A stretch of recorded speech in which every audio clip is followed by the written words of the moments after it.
MPSC वर जीवापाड प्रेम करणाऱ्या सर्वच स्पर्धकांना माझा नमस्कार। का म्हणतस भाऊ सीसॅट पलटू सकते? अबे तर पलटू सकते लमच्या गण्या, काऊन नाही पलटू सके बे? हा तुझ्या घरची खेती हो का जसं आहे तसंच राहीन? पलटू सकते, लक्षात आलं का? आणि म्हणून त्याला समजून घेणं आवश्यक आहे। लमच्या गण्या बापू बस एकदा जसा अभ्यास केला तसाच राहीन, तर मग त्याला कॉम्पिटिशन म्हणतात का बे? नाही ना, लमच्या हिट गेलास वाया।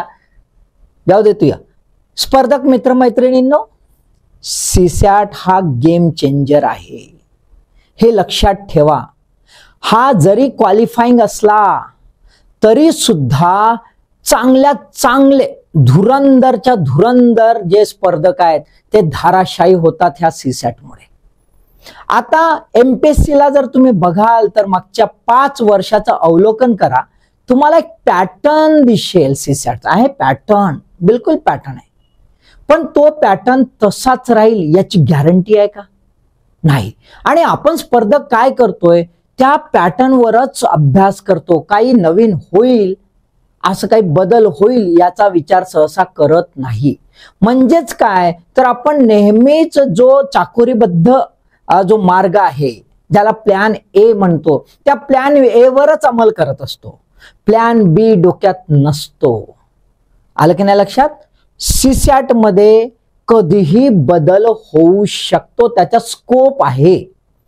आणि म्हणूनच आजचा जो व्हिडिओ बनवलेला आहे तो व्हिडिओ त्यासाठीच की कशा प्रकारे बदल होण्याची शक्यता आहे, तर ती शक्यता मी यूपीएससीच्या जो सीसॅट आहे त्याचं कंपॅरिझन करून काय पॉसिबिलिटीज आहेत त्या आपण आज समजून घेण्याचा प्रयत्न करूया, कारण हे अत्यंत महत्वाचं आहे। प्लॅन बी असलाच पाहिजे, ठीक आहे? तर मग बघायचं कशा प्रकारे शिफ्टिंग होऊ शकते, काय चेंजेस होऊ शकतात, कुठे गुगली पडू शकते, एकदम थोडक्यात समजून घेण्याचा प्रयत्न करूया। चलायचं मग? चला तर याला पण घेऊ, चल बे गण्या।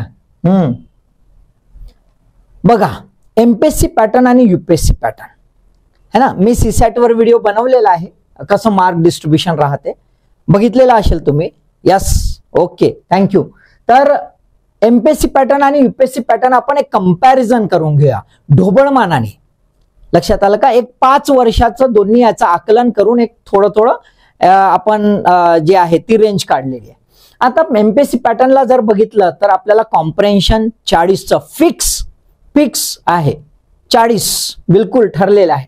त्यानंतर रिझनिंग आहे 15चं, मॅथ्स आहे 15चं, लँग्वेज कॉम्प्रेन्शन म्हणजे भाषा मराठी आणि इंग्रजी भाषेसाठी जे आहे ते 10 प्रश्न येतात, आणि डिसिजन मेकिंग आणि प्रॉब्लेम सॉल्विंग याच्यावर 5 प्रश्न येतात। हा पॅटर्न फिक्स आहे बिलकुल। म्हणजे जर तुम्ही बघाल सपोज टू बी, आपण एक लक्षात घेऊया, हा पॅटर्न आहे मी काढलेला आहे 2019 ते 2023 ह्या कालखंडातला हा आहे, ह्या 5 वर्षातला आहे।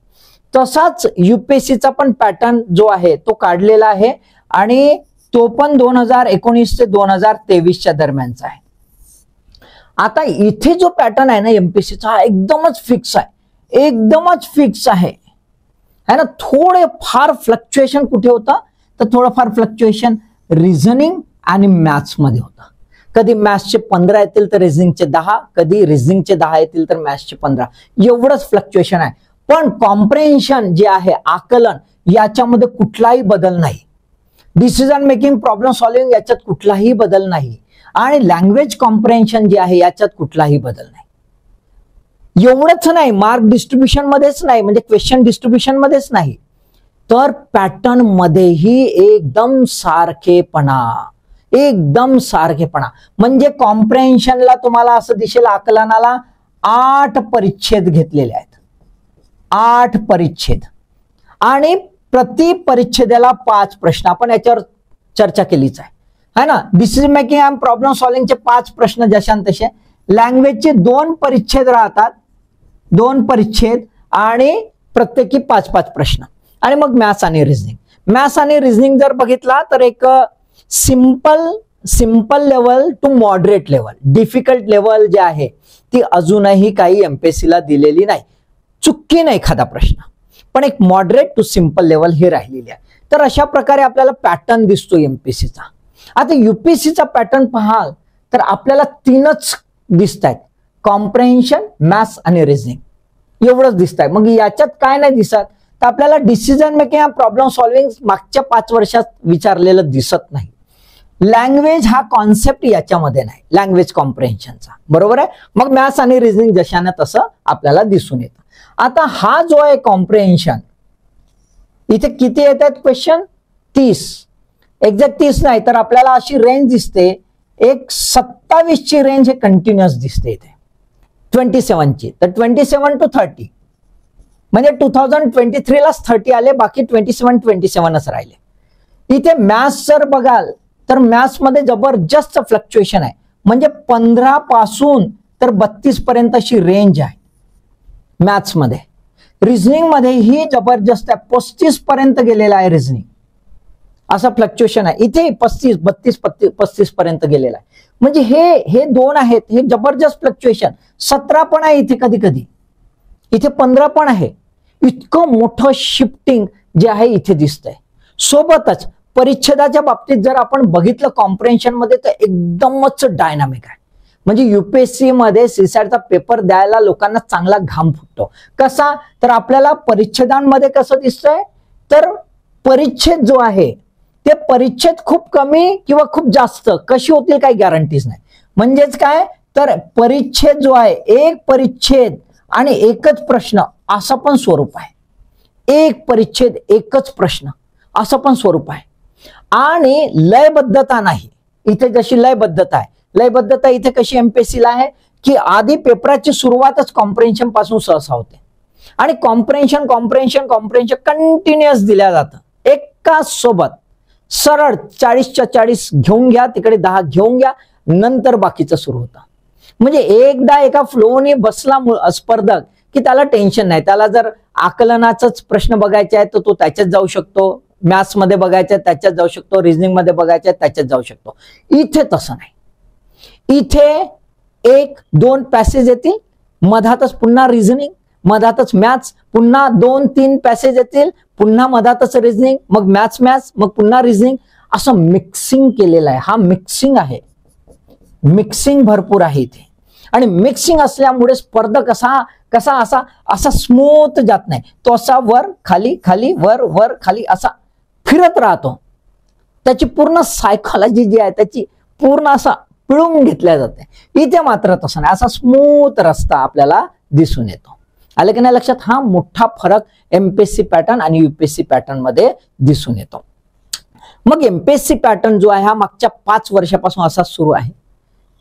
एमपीएससीने युपीएससीचाच आधार घेतलेला आहे, बिलकुल सिलेबस तसाच घेतलेला आहे, काहीच बदल नाही. म्हणजे दोघांचे सिलेबस जरी सारखा असला तरी इथे डिसिजन मेकिंगचे सहसा प्रश्न विचारत नाही. लँग्वेज कॉम्प्रेन्शन नसल्यासारखाच आहे, इंग्रजीचाच लँग्वेज कॉम्प्रेन्शन आहे. तर आपल्याला काय दिसतंय की सिलेबस सारखा आहे पण पॅटर्न मात्र विचारण्याची लकब जी आहे दोघांमध्ये फार वेगळी दिसून येते है ना. एक कॉम्प्रेन्शनचा पण आपण व्हिडिओ बघूया लगेच आणि त्यात बघूया की कॉम्प्रेन्शन मध्ये किती जास्त डायनामिक्स दिलेला आहे ना. तर हे जे आहे पॅटर्न, हे पॅटर्न तुम्ही लक्षात घ्या. आता ह्या पॅटर्नच्या आधारावर सीसॅट जी एमपीएससीचा आहे ते गुगली नाही मारू शकत का, पलटू नाही शकत का? आहे ना, पलटण्याची पूर्ण म्हणजे एमपीएससीला हा आधार नाही घेता येईल का? घेता येईल ना कधीतरी, बरोबर आहे. आणि त्याच्यामुळे युपीएससीच्या पॅटर्नच्या अँगलनी समजणं अत्यंत आवश्यक आहे. तर कशी कशी पलटी मारू शकते आपण नटशेल मध्ये बघूया, कशी कशी पलटी मारू शकते. पहिलं फर्स्ट जो सिक्वेन्स आहे, लयबद्धता जो आहे, सिक्वेन्स जो आहे ना, ते सिक्वेन्स कदाचित एमपीएससी तोडू शकतो है ना. तो कंटिन्युअस आकलनाचे प्रश्न विचारणार नाही, ब्रेक मध्ये विचारेल. तो एक पॅटर्न देऊ शकतो. रिझनिंगचे आधी टाकेल थोडेफार, मग मॅथ्सचे टाकेल, असं करू शकतो. म्हणजेच काय, तर पहिल्यांदा तुमचा जो हे आहे स्पॅन ऑफ अटेन्शन ज्याला म्हणजे कॉन्सन्ट्रेशन जे आहे, ते कॉन्सन्ट्रेशन ब्लर करू शकतं, इथे पॉसिबिलिटी आहे. तुमचा बेंड ऑफ माइंड जो बनलेला आहे त्याला तडात जाऊ शकतो, है ना, त्याला डिस्टर्ब करू शकतं पहिलं. दुसरं जे आहे महत्वाचं म्हणजे दुसरं जे आहे ते डिफिकल्टी लेवल जी आहे, डिफिकल्टी लेवल हा ना, कठीणपणा जो आहे तो वाढवू शकतो. कठीणपणा जो आहे तो वाढवू शकतो. पर्टिक्युलरली मॅथ्स जे आहे आणि रिझनिंग जे आहे त्याच्यामध्ये पॉसिबिलिटी आहे डिफिकल्टी वाढवल्या जाऊ शकतात. मल्टिपल जे असतात लॅडरचे प्रश्न असतात, मल्टिपल स्टेप्सचे प्रश्न असतात ते कदाचित येऊ शकतात. रिझन ॲसर्शन टाईपचे प्रश्न भरपूर सारे मॅथ्स आणि याचं मिक्सिंग करून होऊ शकतात. ही पॉसिबिलिटी पण आहे, त्यावरही तुम्हाला लक्ष देणं आवश्यक आहे. तिसरं सर्वात जास्त म्हणजे इथे पूर्ण चान्स जिथे मिळतो सीसॅट मध्ये गुगली टाकायचा किंवा एकदम डायनामिक बनवायचा तो म्हणजेच परिच्छेदांमध्येच. परिच्छेदांमध्ये जबरदस्त डायनामिक्स तो देऊ शकतो. आणि परिच्छेदांमध्ये जर बघितलं तर शब्दसंख्या, त्याच्यानंतर विषय, त्याच्यानंतर आपला जर प्रश्न प्रति परिच्छेद है ना, याच्यात बदल जबरदस्त होऊ शकतो. म्हणजे वन परिच्छेद वन क्वेश्चन असं राहू शकतं, एक परिच्छेद 2 प्रश्न, एक परिच्छेद 3 प्रश्न, एक परिच्छेद 4 प्रश्न, एक परिच्छेद 5 प्रश्न, इथपर्यंत म्हणजे 1 ते 5 राहू शकते. शब्दसंख्या पण खूप व्हेरायटी राहू शकते, व्हेरिएशन राहते, खूप मोठी रेंज राहू शकते. म्हणजे इथे तुम्हाला असं दिसेल 30 ते 40 शब्दांचाच पॅराग्राफ आहे, एवढासाच दिलेला आहे आणि प्रश्न विचारलेला आहे. आणि तिकडे आपल्याला दिसेल की खूप लेंदी 350 वगैरेचा पॅराग्राफ आहे आणि 2च प्रश्न विचारले, अशी गुगली होऊ शकते. हे लक्षात ठेवा इथे, बरोबर आहे. आणि याच्यामध्ये ही प्रश्नाची जी डिफिकल्टी लेवल आहे ती अधिकाधिक वाढू शकते. थेट प्रश्न ज्याला डायरेक्ट क्वेश्चन्स म्हणतात त्याचा भरणा कमी करून ज्याला आकलनात्मक प्रश्न ज्याला म्हणतात, म्हणजे परिच्छेदाच्या आधारावर निर्माण होणारे जी प्रश्न आहेत तशी प्रश्न कदाचित जास्तीत जास्त येऊ शकतात. विधानात्मक प्रश्न येऊ शकतात. आकलनात्मक म्हणजे त्याचा झिस्ट जो आहे ना, त्याचा निष्कर्ष जे प्रश्न आहेत ते सुद्धा याच्यात अधिकाधिक भरणा होऊ शकतो. ही पॉसिबिलिटी आहे. लक्षात आलं का? तर ह्या सगळ्या गोष्टी राहण्याची शक्यता आहे. इतक्या लेवलवर पलटी सीसॅट मारू शकतो. मग इतक्या लेवलवर पलटी मारू शकतो तर आपला प्लॅन असला पाहिजे, बरोबर आहे, right. So it's a challenge. हे चॅलेंज आहे, ते चॅलेंज स्वीकारायचं आहे आपल्याला. तर प्लॅन ए सोबत आपला प्लॅन बी असलाच पाहिजे. प्लॅन ए सोबत प्लॅन बी असला पाहिजे. तो कसा? तर सर्व स्पर्धक बघा सीसॅट साठी जबरदस्त टेस्ट देतात. मॉक टेस्ट देताय जबरदस्त है ना, 50 100 मॉक टेस्ट देत आहे, बरोबर आहे. आणि ऑलमोस्ट मॉक टेस्ट जर तुम्ही बघाल तर तुम्हाला एकाच पॅटर्नच्या दिसत आहेत. जे एमपीएससी चालली आहे आतापर्यंत परंपरागतरित्या तसेच आपल्याला दिसत आहेत, बरोबर आहे. आता याच्यामध्ये तुम्ही काय होताय, प्लॅन ए मध्ये तुम्ही होताय एकदम स्टॅटिक रिजिड होताय. हा रिजिड माइंड होतोय तुमचा. माइंड काय होतो? रिजिड माइंड होतोय. ह्या रिजिड माइंडला तुम्हाला आता फ्लेक्झिबिलिटी द्यायची आहे. ह्या रिजिड माइंडला तुम्हाला काय करायचं आहे? फ्लेक्झिबिलिटी द्यायची आहे. मग लक्षात ठेवा काय करायचं. प्लॅन बी काय? मॉक टेस्ट द्या. मी याला म्हणणार नाही, कारण की मॉक टेस्ट मुळे तुम्हाला सर्वात महत्वाचं म्हणजे वेळेचं जे व्यवस्थापन आहे, वेळेचं, हे यात खूप मदत होते. कॉन्फिडन्स लेवल पण दुसरा जो तुमचा आत्मविश्वास आहे ना, आत्मविश्वास आहे तो पण वाढतो.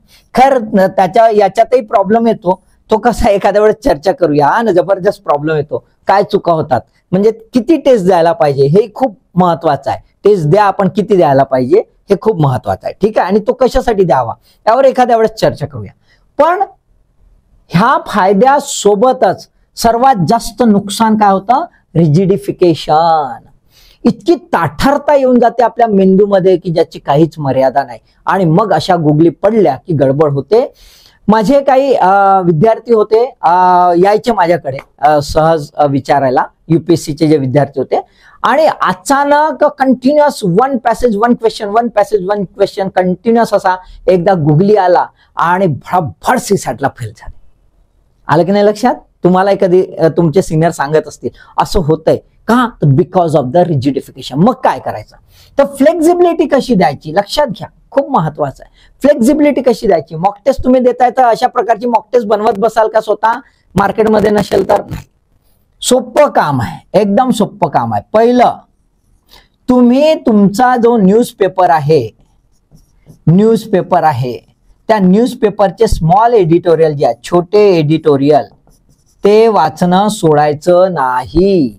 ते निरंतर वाचत राहायचं, लक्षात ठेवा. आणि चांगल्या स्पीडने वाचायचं, म्हणजे 1.5 मिनिटामध्ये तुमचा पॅसेज संपला पाहिजे वाचून. याची रोजच प्रॅक्टिस करायची, कारण रोज तुम्हाला न्यूजपेपर वाचायचं. बरोबर आहे, राईट. सोबतच जेव्हा तुम्ही वाचत असता त्याचं आकलन पण करायचं आहे. कारण की जरी युपीएससीच्या पॅटर्ननी आला तरी परीक्षेत कितपर्यंत जाणार, 25 ते 30 प्रश्न जाणार आहेत. 25 ते 30 प्रश्नापैकी जर आपल्याला 20 जरी प्रश्न जमले है ना, तर आपल्याला किती भरपूर गुण मिळतात, है ना. म्हणजे आपल्याला किती 50 गुण मिळतात, 50 गुण मिळतात. 50 गुण मिळतात म्हणजे आपण थ्रेशोल्डवर येऊन जातो. आलं की नाही लक्षात? कारण की कधी कधी मॅथ्स आणि रिझनिंगचे जर प्रश्न अधिक असतील पण ते डिफिकल्ट पण राहू शकतात. त्यामुळे कॉम्प्रेन्शन हा खूप महत्वाचा आहे. कॉम्प्रेन्शनने जरी संख्या कमी झाली तरी ज्याने निग्लेक्ट केला त्याची दंडी उडू शकते. बरोबर आहे, राईट. त्यामुळे याची प्रॅक्टिस नेहमीच करायची. दुसरं असं की जे मॅथ्स आणि रिझनिंग तुम्ही करताय, जे काही तुम्ही करताय, बरोबर आहे, त्याची हायर मॉडरेट लेवल जी आहे त्याची कधीतरी एक आठवड्यातून प्रॅक्टिस करायची. एखादा प्रश्न जो आहे तो प्रश्नाचा डिफिकल्टी लेवल थोड्या हायर लेवलची असेल ती करून पाहायची. याच्यासाठी काही बँकिंगचे जे आहेत बँकिंगच्या बुक्स वापरायच्या आणि जे ठराविक टॉपिक आहेत त्याच्यावर हायर डिफिकल्टी लेवलचे थोडेसे काही प्रश्न मधामधात करून पाहायचे. आणि त्यामध्ये ट्रिक्स दिलेल्या असतात. लक्षात आलं का? बँकिंगच्या काही डायजेस्टमध्ये किंवा बुक्समध्ये ट्रिक्स दिलेल्या असतात, तर त्या थोड्याशा आपल्या हाताशी असू द्यायचं. पण याच्यामध्ये लक्षात घ्यायचं, जे कॉमन आहेत, लक्षात घ्या, जे कॉमन टॉपिक आहेत आणि जे पॉप्युलर आहेत, नेहमीच येतात, तेवढ्याच याच्यावर भर द्यायचा, उगाच जास्त भर द्यायचा नाही. कारण की एखाद्या वेळेस कशासाठी, की एखाद्या वेळेस जर मॅथ्सची संख्या जास्त आली, गणिताची संख्या जास्त आली, तर मग मात्र सीसॅटचा असर याच्यावर असर पडतो आकलनावर आणि मग गडबड होऊ शकते, आपण बाउन्स होऊ शकतो. त्यामुळे थोडंसं प्रिपरेशन आपलं अशा लेवलवर असू देणं आवश्यक आहे.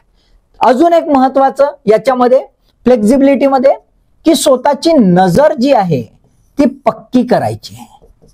स्वतःची नजर जी आहे ना ती पक्की करायची. नजर पक्की करायची म्हणजे प्रश्न जो आहे तो आपल्या लेवलचा आहे का हे पाहण्याची शक्ती वाढवायची. आणि पाहता क्षणी वाटलं की हा माझा प्रश्न आहे तर समोर जायची तयारी ठेवायची. नाही तर याच्यासोबत नजर पक्की केली की याच्यासोबत सोडण्याची जी सवय आहे, प्रश्न सोडण्याची, ती पण ठेवायची. पर्टिक्युलरली पॅसेजमध्ये जिथे 3-4 प्रश्न येत असतील एका पॅसेजवर, तर त्याच्यामध्ये काही प्रश्न जे आहेत ते डिफिकल्टी लेवलचे असतात, तर त्यातला एखादा प्रश्न सोडण्याची थोडीशी ताकद जी आहे, रिस्क घेण्याची ताकद जी आहे ती ठेवायची. थोडंसं डेंजर झोनमध्ये जाण्याची ताकद ठेवायची. ठीक आहे, तरच मात्र सीसॅट होऊ शकतो. आणि सीसॅटला जास्त बर्डन घ्यायचं नाही आहे, तुम्हाला फार कमी प्रश्न सोडवायचे आहेत. लक्षात आलं का? ते अचूक कसे राहतील याचा प्रयत्न करायचा. त्यामुळे स्पीड छान ठेवायची, लक्षात घ्या, स्पीड छान ठेवायची, पण उगाच घाई करायची नाही. का? तर अधिकाधिक ॲक्युरसी आली पाहिजे. आलं की नाही लक्षात? तर त्यामुळे प्लॅन बी आपल्या डोक्यात एक थोडासा असू द्या तुमच्या मॉक टेस्टच्या बाहेर. Getting the point? लक्षात आलंय? कारण की सीसॅट पलटूराम होऊ शकतो. मला वाटतंय तुमच्या लक्षात आलंय मला काय म्हणायचंय, तुम्हाला समजलंय. कारण की सीसॅट निघाला तर परीक्षा निघण्याची पॉसिबिलिटी अधिकाधिक आहे. बरोबर आहे. तर पुन्हा कॉमेंट करा, लाईक करा आणि शेअर पण करा आणि मेहनत करा. आणि तुमच्या याच मेहनतीला माझा ऑल द बेस्ट.